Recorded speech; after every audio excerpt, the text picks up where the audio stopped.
Hare Krishna. In the series of 7 Goswami temple, today we are discussing Radha Gokulananda Mandir. This temple was established by Loknatha Goswami, who in the later years of his life performed bhajana at this place. Srila Loknatha Goswami was not one of the 6 Goswamis. However, he was one of the most renowned Gaudiya Goswami, and his temple is included amongst the famous 7 Goswami temples of Vrindavan. Srila Loknath is often referred as being 7th Goswami of Vrindavana. Although the temple he founded is known as Radha Gokulananda, he himself worshipped the deity named Radha Vinoda, which he discovered in the Kishori Kunda at Umriya. The deity of Radha Vinoda was taken out of Vrindavan during the attack on the holy city by the tyrant Aurangzeb, and now that deity is being worshipped in Jaipur. Around 100 years later, when Srila Vishvanath Chakravarti Thakur worshipped Radha Gokulananda, his worship deity was installed in this temple, and since then the temple name became Radha Gokulananda. So, it is thought of that the deity of Radha Gokulananda is maybe the original deity which is worshipped by Vishvanath Chakravarti Thakur, which is available even today. In addition to that deity, the other deities, which are all Pratibhu Murti, are available here. Gaur Nitai, which is to be worshipped by Srila Narottam Das Thakur; Radha Vinoda, which is to be worshipped by Loknath Goswami; Radha Vijaya Govinda, which was the deity worshipped by Baldev Vidyabhushan; and the Pratibhu Murti of Mahaprabhu's famous Govardhan Shila, which he handed over to Raghunath Das Goswami and used to be worshipped by Srila Raghunath Das Goswami. The original Shila, which bears the thumb impression of Lord Chaitanya, is presently being worshipped at the Bhagavat Nivasa in the Ramanariti area of Vrindavan.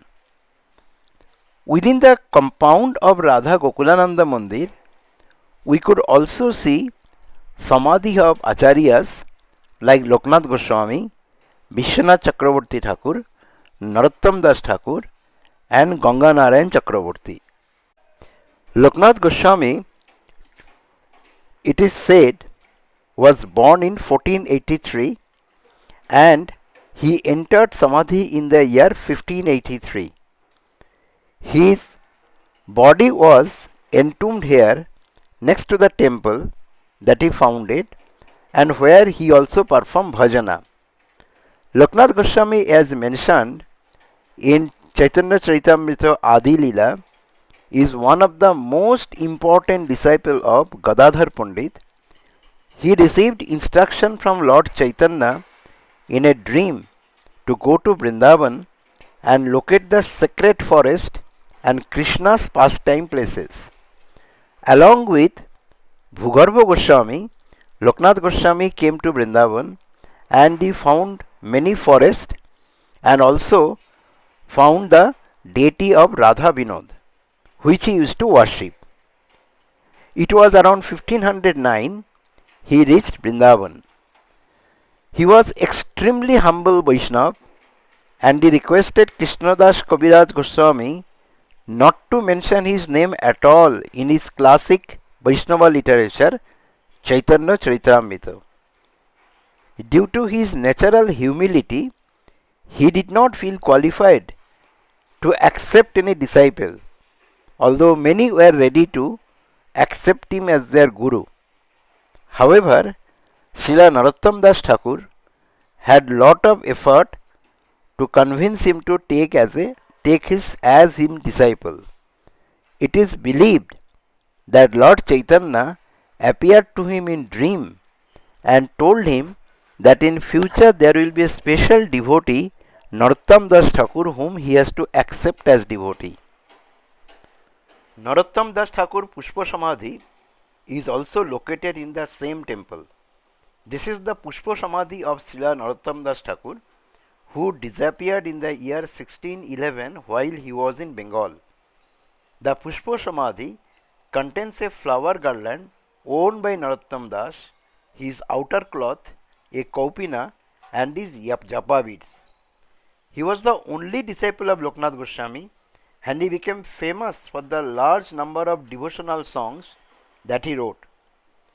He was a greatly celebrated singer of kirtanas as well as an exceptionally good mridanga player.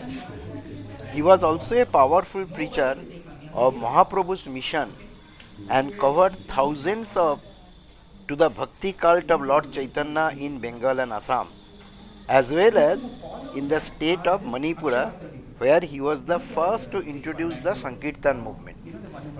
Srila Narottam Das Thakur's life story is no less than a fiction. Some year before Narottama's birth, Lord Chaitanya was on a tour of Bengal where he visited Navadvip and then Ramakeli, which is now in Bangladesh. While in Ramakeli, he met the brothers Rupa Sanatana and Sri Vallabha, who were at that time still engaged in the government service. While there, Lord Chaitanya went to take his bath in the nearby Padma river. On the opposite bank of the river, there was a village called Kheturi, where in the future Narottam Das would take birth. While gazing into the water, Lord Chaitanya suddenly began to call out in ecstatic mood, "O Narottama, O Narottama." Lord Chaitanya then informed the devotees accompanied him that in future a very great personality would be born at Kheturi. His name would be Narottama, and he would become so absorbed in Nama Sankirtan Rasa, it would be equal to Nam Sankirtan Rasa experienced by Lord Chaitanya himself. The Lord also told the devotees that he would now bathe in river Padma, and later when Narottama Das would come there to bathe in the same river, the waters of the river would extend to Narottama Das, the Lord's special mercy and the divine love. In the year 1534, that is the same year when Lord Chaitanya disappeared, Narottama Das took birth in the village of Kheturi. In the same temple, we could find Samadhi of Srila Vishvanath Chakravarti Thakur, who entered Samadhi in the year 1708, and his sacred body was entombed here in the garden of Radha Gokulananda Mandir. He was born into a Brahman family of Nadia district in 1638, and as a student he became an expert scholar of Sanskrit, philosophy, rhetoric and poetry, and he could easily defeat anyone in any open debate. He was the Diksha disciple of the illustrious Vaishnava Guru Radha Chakravarti Thakur, and he accepted Narottama Das Thakur as his Shisha Guru. Our temple visit ends here. In the next episode, I would like to cover a few places where Krishna's pastimes were celebrated. Hare Krishna.